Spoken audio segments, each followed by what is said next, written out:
Halo, selamat pagi anak-anak. Bagaimana kabar kalian? Senang berjumpa kalian kembali dalam pembelajaran kita geografi. Masih bersama Bapak, Pak Dedi Bandiangan atau Pak DP. Ingat ya, bukan Dewi Persik. Itu hanya sebagai nama panggilan supaya kalian ingat.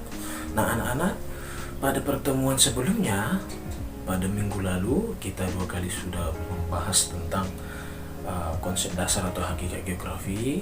Nah hari ini di model video yang saya persiapkan ini, kita mendalami kembali sekaligus menjadi lanjutan materi kita.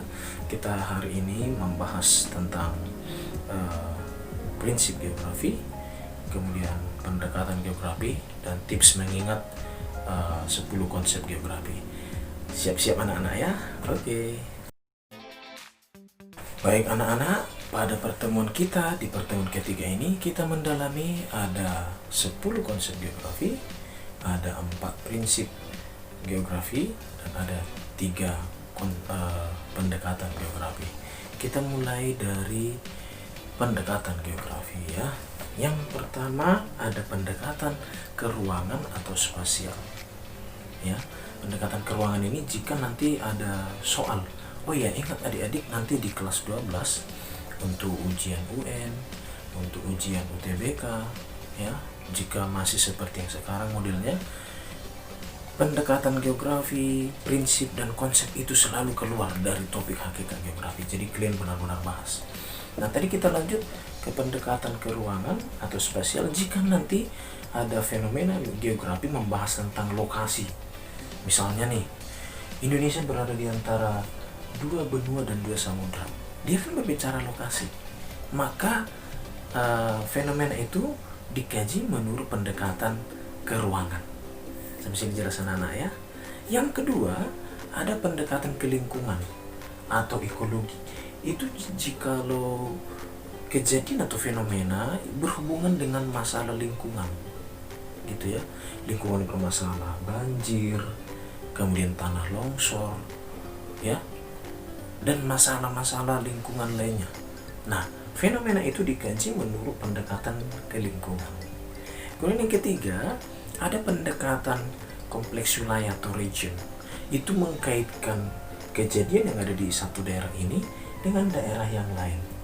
Makanya disebut kompleks wilayah atau region, menghubungkan kejadian yang terjadi di sini dengan daerah lain. Misalnya nih, kemacetan di kota besar. Ternyata kemacetan ini ada hubungannya dengan daerah lain yang mungkin datang ke pusat kota. Kemacetan bisa juga disamakan dengan kriminalitas yang terjadi. Gitu ya, misalnya yang terjadi kriminalitas di kota besar. Ternyata kriminalitas terjadi karena banyaknya penduduk yang bukan asli dari kota itu yang datang ke kota, yang awalnya untuk mencari pekerjaan tapi mereka tidak mendapatkannya. Terakhir mereka bergerak di sektor informal, termasuk ya bagian merampok lah, bagian yang lain yang sifatnya bisa dikategorikan sebagai masalah sosial. Oke anak-anak, itu untuk 3 pendekatan geografi. Nah tadi ada 4 prinsip geografi.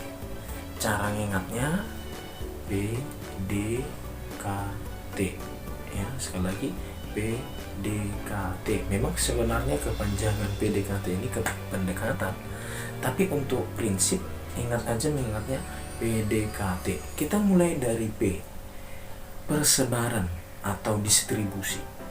Ini prinsip yang menjelaskan bahwa kejadian atau fenomena di permukaan bumi itu tidak sama ratanya.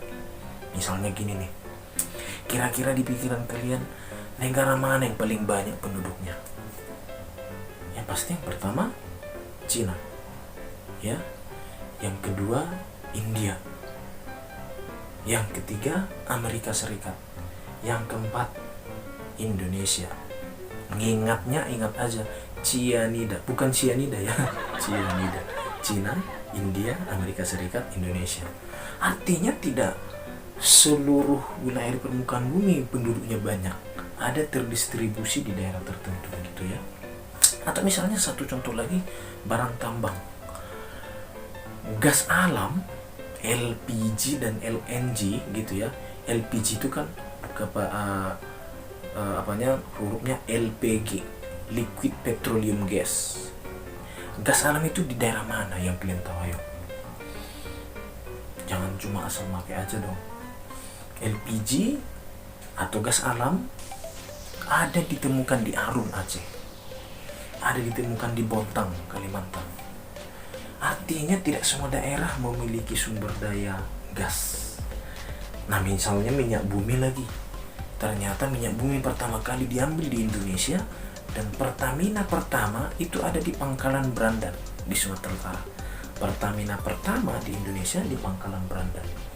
Nah, kemudian di Duri ada, di Pelaju ada, di daerah-daerah tertentu tidak semua memilikinya. Itu tadi dari prinsip persebaran atau distribusi P. Dari PDKT ya. Yang kedua D, deskripsi. Ya, prinsip deskripsi ini menjelaskan satu fenomena dengan detail. Kadang fenomena itu dijelaskan dengan bisa bantuan grafik, bisa bantuan diagram gitu. Atau misalnya dijelaskan tentang tsunami. Tsunami itu terjadi di Aceh tahun 2004 yang terjadi pukul sekian, kemudian korbannya banyak, berikut tabelnya. Udah pasti prinsip geografi itu yang mengkajinya. Prinsip deskripsi maksud saya. Kemudian tadi PDK-nya ini korologi.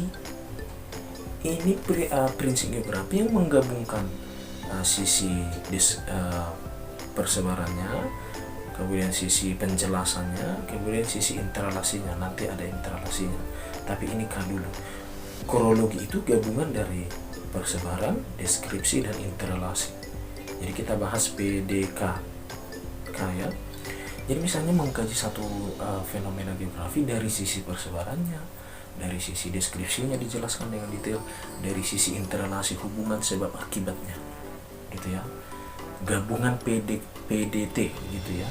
PDT itu kalau korologi atau yang terakhir ada prinsip keempat, T-nya itu ya.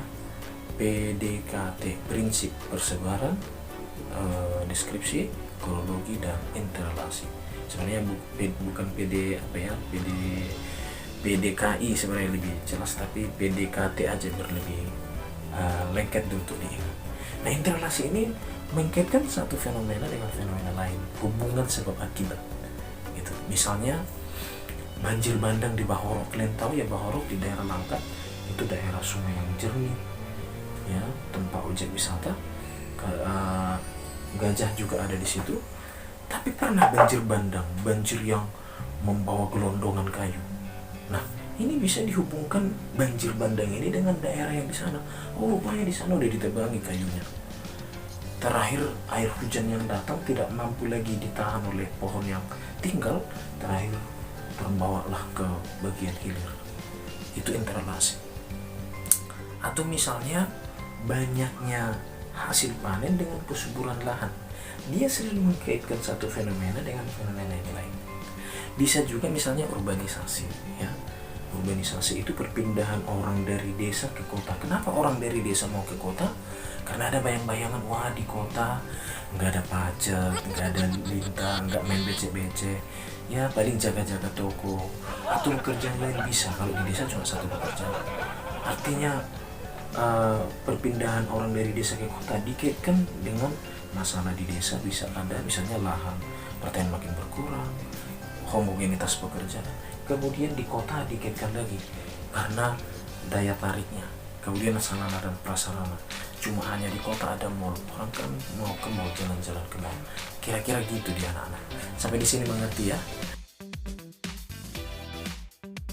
Nah anak-anak, untuk 10 konsep geografi ada cara untuk mengingat ke 10 konsep ini.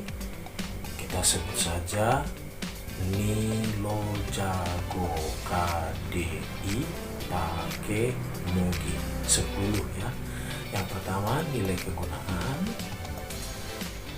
lokasi, kemudian konsep jarak, konsep aglomerasi, kemudian konsep keterjangkauan, konsep diferensiasi area, konsep interaksi, konsep pola, konsep keterkaitan ruang, dan yang terakhir konsep morfologi. Ada 10 konsep. Masing-masing keterangannya ini boleh kalian baca lagi bukunya. Jika ada yang kurang jelas mungkin dalam video ini, boleh kalian tanyakan melalui media pembelajaran online kita yang sudah tersedia, baik Google Class maupun WhatsApp anak-anak. Nah, sampai di sini dulu pertemuan kita, saya kira jelas ya. Baik anak-anak, kita bertemu pada pertemuan berikutnya. Selamat pagi.